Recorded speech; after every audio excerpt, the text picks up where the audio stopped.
Authority without responsibility is a dictatorship.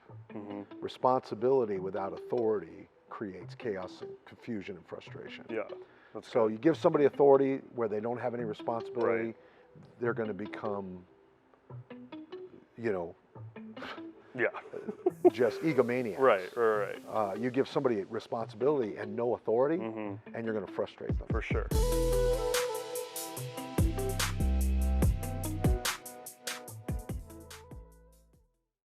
Hello, and welcome back to Now That'll Preach. My name is Jared Crowley. I am your host, and I'm sitting across from Pastor David Freck. If you are new to That'll Preach, basically the concept is that we take your topics, your questions, your concerns, and we throw them at this guy and ask him to preach a little 5-10 minute sermonette with no prep whatsoever. And so we just encourage you guys, if you like this kind of content, just be sure to share it, smash the like button, subscribe, and all right, you ready to get into it? Let's rock. Okay. All right, so I think this might be the first topic we've done, because I think a lot of these have been like questions, like very specific questions. So I want you to preach a little sermonette on the authority of the believer. Okay, the authority of the believer. Well, first of all, the idea of authority comes from the power of what you serve. So to have authority, the basic concept is simply to have authority, you have to be under authority. So if you assume authority, that authority is only able to function based on your limited power as an individual. That's good. Whatever you create. Well, But if you're under authority and you're operating in that conferred authority that's come from above you, then it's not just the level of authority or power that you're able to muster within the context of you, but now you have all that support. So the best way to understand that is in relationship to, for instance, the military or police officers or something. If I come to you and I have a gun as a police officer, I have a gun, I have a stick, I have mace, I have things to control the situation, use power over you, right? But the thing that makes you pull over and stop is the fact that I have a badge and I have authority to, based on whether you're breaking the law or not, pull you over and then to determine what's going to happen in relationship to that. And if something goes wrong, it's just not what I'm going to do. Now I've got the entire police department coming to support and to help execute my authority. So once again, the basic concept, and that's a very mundane way to understand it. The basic idea of authority is to have authority, you got to be under authority. So Jesus came out of the tomb and he's with his disciples and he makes this affirmative declaration, Matthew 28. All authority is given to me in heaven and on earth. So he didn't say some. He said all authority in heaven and all authority on earth is his. So he has all the authority. So that basically means he can do anything he wants. And he has the ability to execute anything he wants. And nobody can supersede his influence or power. Now, once again, I'm not talking about the believer yet. I'm just talking about who confers authority. So the person who confers it is the one who has it. The one who has not just some, but all, and not just in one realm, but in two realms. All authority in heaven, all authority on earth has been given to me, right? Go therefore and make disciples. So now here's the commission based on the authority that he has. So he's giving you authority. So back in Luke 17, he said, behold, I give you authority or power to go house to house, to raise the dead, cleanse the leper, heal the sick, preach the gospel to the poor, blah, blah, blah, blah. So he confers his authority.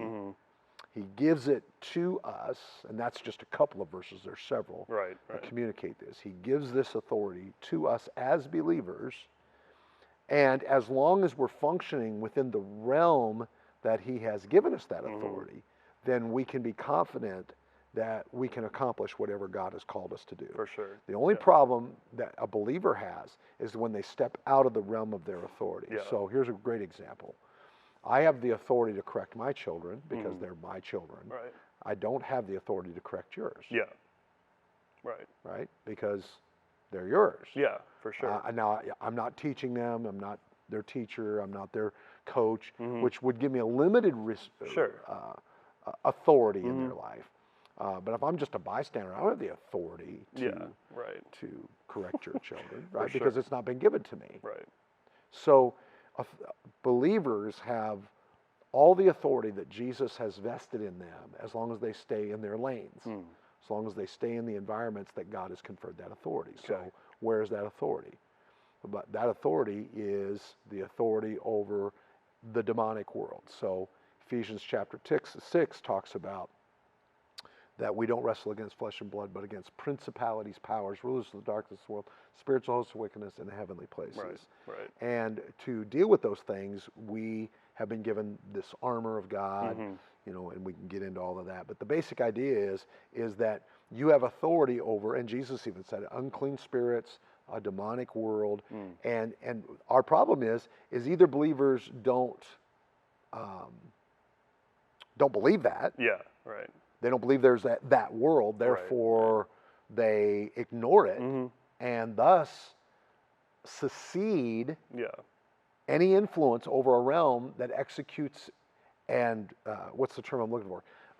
Doesn't just execute its power and its influence, but will take it. Yeah, you know, sure. The thief doesn't come but to steal, kill, and destroy. Right. So he doesn't care whether you give him permission or not. He's a thief. Yeah, right. He's just going to jump in there. He's just going to take what he can. Sure. So we see this happening in our culture. We see this happening in homes and families where parents don't take authority over the things that are affecting their kids. Yeah, right. Spiritually. Right. Understand the battle isn't with their kid. Yeah. The battle is with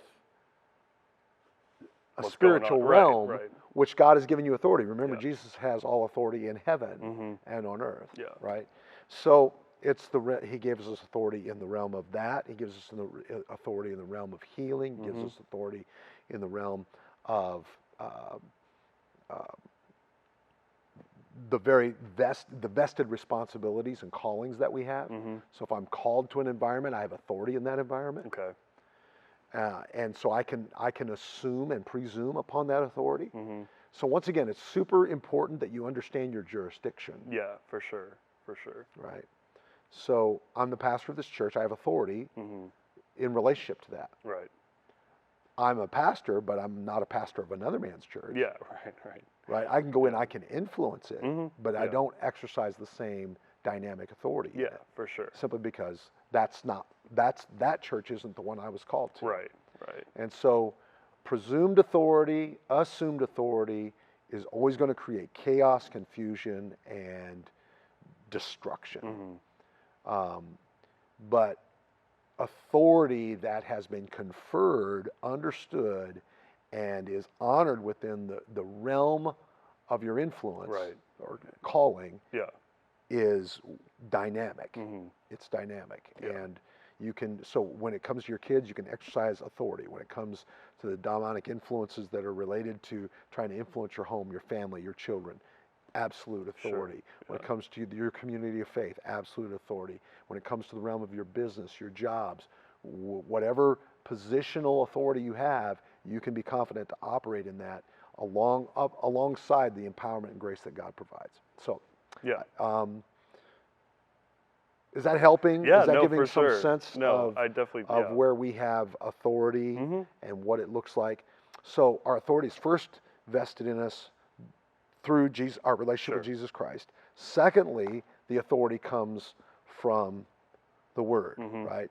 So this becomes our instruction manual. Yes, so it's not only what authority do I discover what authority I have, but I also discover how to use it, and also define the boundaries and the borders where it's functional. Sure. So this is where our authority is. Yeah. So our relationship with Jesus, our relationship with the Word, the actual Word of God, is where our authority is established, and it's executed by the power of the Holy Spirit in our life. So we need to be in prayer, in the Word, Absolutely. in relationship with God, Right. in relationship with community of faith. Yeah. A lot of people want to exercise authority without relationship. Yeah, for Never, sure. it doesn't work.